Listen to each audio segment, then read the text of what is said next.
avoid wasteful living. Now, what is waste? All the things I'm going to say on this point and the next point are completely different from the points I raised in the first service.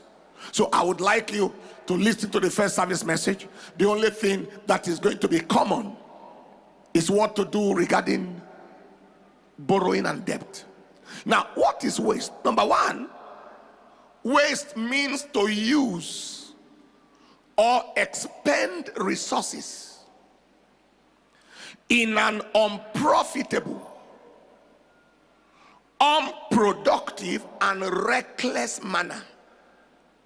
It means to use or to expend resources in an unprofitable, unproductive, and reckless manner, where you see the person is spending money that is not profiting. It is not coming back. And there is nothing he is doing that is bringing money back. Unprofitable, unproductive, in a reckless manner. That is called waste. Secondly, waste includes impulsive, obsessive, whimsical, or capricious purchases. When somebody is impulsive, when somebody, as if there is an obsession with spending, as if it's a fanciful thing to spend. Obsessive, compulsive, whimsical, capricious purchases. Another way to look at it is like trigger happy purchases. You see, where a criminal is trigger happy, he wants to pull the trigger at the shortest provocation to waste life. In this case, this person is trigger happy, and we see a lot of this in the young children of this generation. Except money does not hit the hand. As soon as money hits the hand, something must be bought, something must be purchased. They must look for something.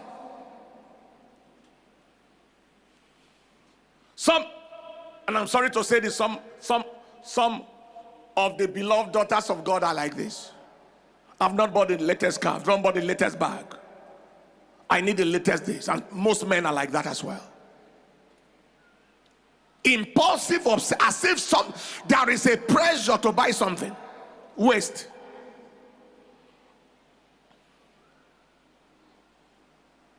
Thirdly, waste is the destruction of the worth or value of resources.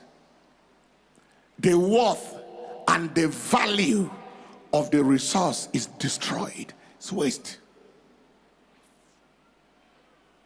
Waste. You know, in most languages, spending is called killing of money. In my language, to spend money means to kill the money. How many of you? There are some languages, it's even worse. Waste the money. The man knows how to spend the money. Your own language, how is it? Eh? Eh?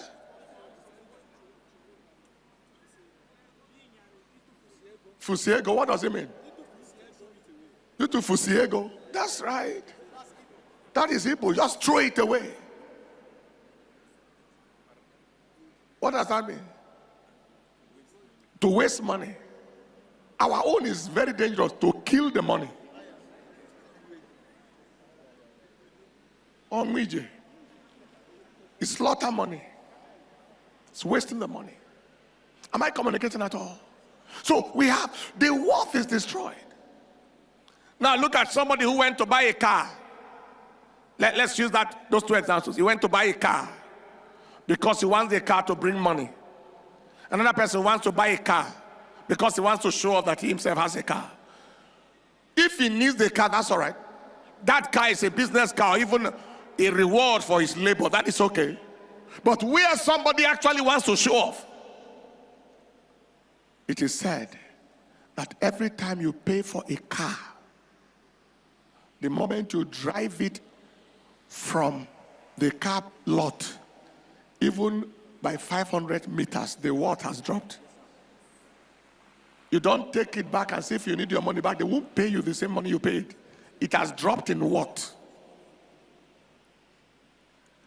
Am I communicating at all? Those who are wise, they don't spend raw money. They use raw money to invest. They spend out of the profit that comes from their investments. I know of people who have businesses or investments that are used to pay children's school fees. They don't use raw money to pay the school fees. A money is fixed somewhere, and investment is somewhere, and that is what they use to pay the school fees. A businessman in this church, business in the south, he has plenty employees. I went sometime when I went in that area to pray on his company, and he was telling me he just opened this new company. So what is this company for, this new one? The profit of this company is to pay everybody's salary. Not to owe. All the profit of this mega company, not a dime of it is used for overheads or to pay anybody's salary. It is bulk money coming plenty for reinvestment, for explosion. I don't understand whether you understand me. Okay, let me give you an example. So he has this organization, he has this company, and this company employed maybe 1,000 staff, and then he makes a monthly turnover of about 500 million. And out of this 500 million, he needs to pay like 100 million or 50 million in salaries. All right? He said, instead of taking that 50 million from this 500 million, I will set up another company that can generate that 50 million that I will use to pay these people. And use the bulk of all the 500 million to do other things, to explode and expand. Do you understand what I'm talking about? That is how wise people operate. They don't spend raw money. They don't spend raw money. But the wasteful, and I said a funny story the other time. Say, whoever, you don't spend mother money. You don't release mother money. You make mother money to give birth. You release daughter money for whatever it is needed. For example, somebody comes to marry from your house. It's not your wife he comes to marry. You don't marry out your wife. Wife gives birth to children. Children are married out to bring forth more children. Can you imagine? Just think about it. Do you understand what I'm saying? I said that many years ago. So this is very, very critical. I believe there is somebody seated here today. Your level is changing. If you are saying amen, say louder, amen. If you are saying amen, shout the loud and say amen. Let us take note of the following concerning waste, or the consequences of wastefulness. I can't remember how I put it in the last service. What do we learn, or what are the consequences of wastefulness or wasteful living? Number one, wealth is in haste where waste abound.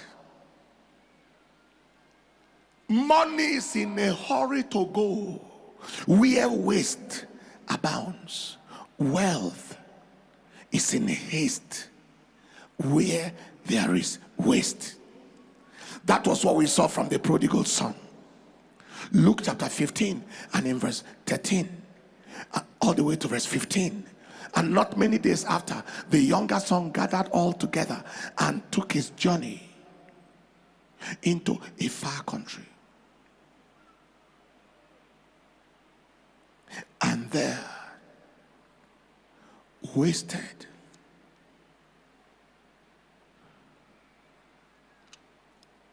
or maybe you are continuing, wasted his substance with riotous living. He wasted his substance, and when he spent all, there arose a mighty famine. When a person is a waster, his resources live in a hurry.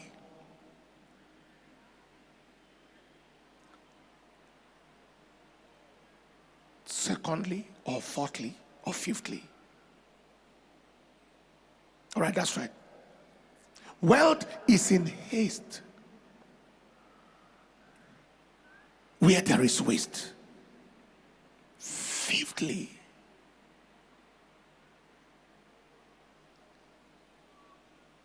if the fragments can be gathered, the increase can be experienced.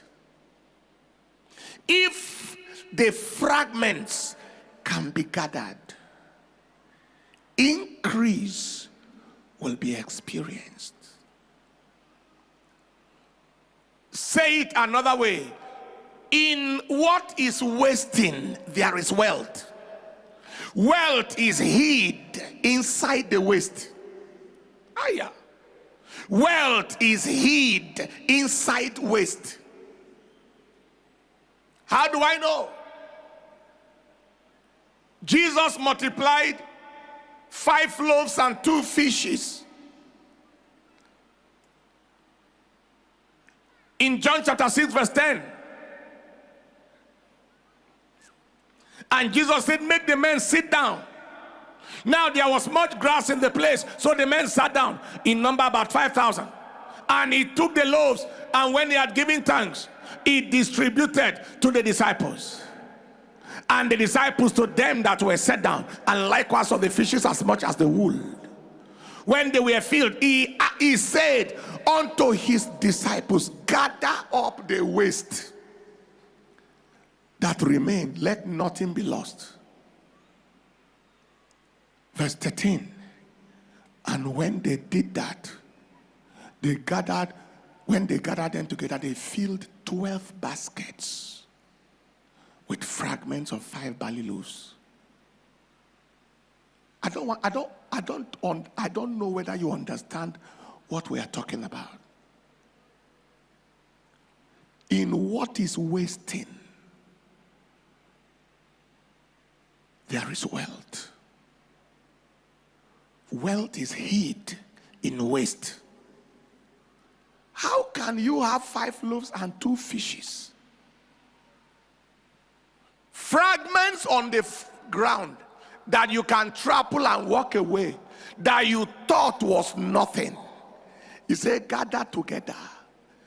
There was no way they could have known that the potential of the fragments was 12 baskets. They ended with something far bigger than where they started. 5 loaves, 2 fishes, 12 baskets that were inside fragments. They were on the ground. Gather them together. It is a principle. Maybe all those extra things you have around you that are not useful, maybe if you sell them and invest them, you will be shocked at the returns. Inside waste, there is wealth. There is riches hid inside rubbish.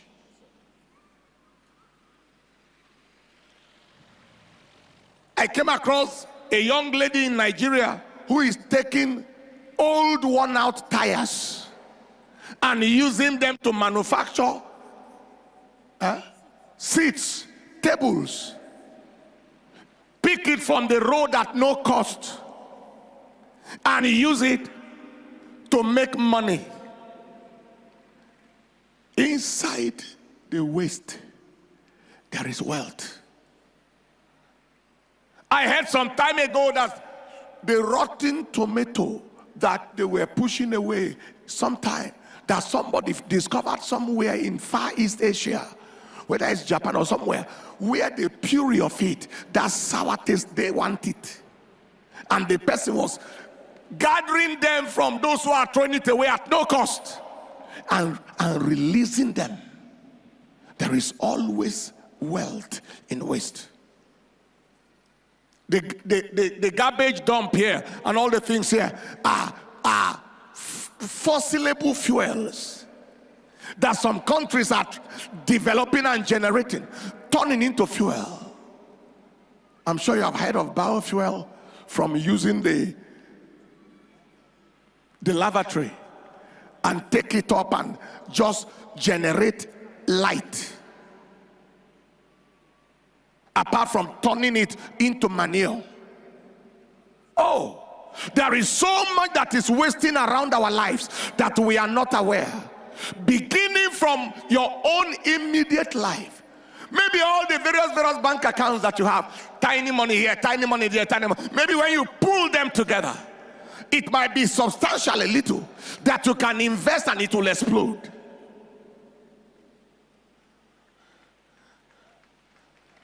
One day, I don't know what need was, whether it was the construction of the church, I can't remember. But little I can say, pull here, pull here, pull here. When it came together, oh wow. So these were all hanging here and there. It's a new day for you. And God does not bless wasters. When he sees your footsteps as a waster, he will minimize his releases into your life. He will minimize it. God is not, that was why Jesus said, gather the fragments. He does not bless wasters. He will never bless waste. When he sees your footsteps and your moves and your vibes, like the young people of this generation say, when he sees your vibes and it is the vibes of a waster, say, just be careful with the blessing of this person. In what is wasting, there is wealth that is hid in waste. And number next, the elimination of waste is the doorway to desirable treasure. Desirable. Eliminate waste to the barest minimum. Proverbs 21:20, there is treasure to be desired, and oil in the dwelling of the wise, but a foolish man spends all of it. There is treasure to be desired in the dwelling of the wise.